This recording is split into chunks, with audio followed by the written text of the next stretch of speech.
সীমার মাঝে অসীম তুমি বাজাও আপন সুর, আমার মধ্যে তোমার প্রকাশ তাই এত মধুর। কত বর্ণে কত গন্ধে কত গানে কত ছন্দে, অরূপ তোমার রূপের লীলায় জাগে হৃদয় পুর। আমার মধ্যে তোমার শোভা এমন সুমধুর।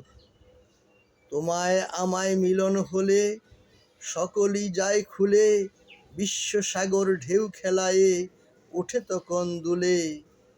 তোমার আলোয় নাই তো ছায়া, আমার মাঝে পায় সে কায়া, হয় সে আমার অশ্রু জলে সুন্দর বিধুর।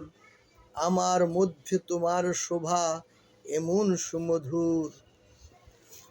রবীন্দ্রনাথ ঠাকুরের অমর সৃষ্টি গীতাঞ্জলি কবিতার অংশবিশেষ এই সুন্দর প্রকৃতির সাথে একাকার হয়ে মিশে আছে। যেন সেই কথাগুলোই তিনি বলতে চেয়েছেন। প্রকৃতি আর মানুষের বেদনা, প্রকৃতি আর মানুষের আনন্দ, প্রকৃতির চাওয়া আর মানুষের অন্তরের চাওয়া এক হয়ে মিশে আছে।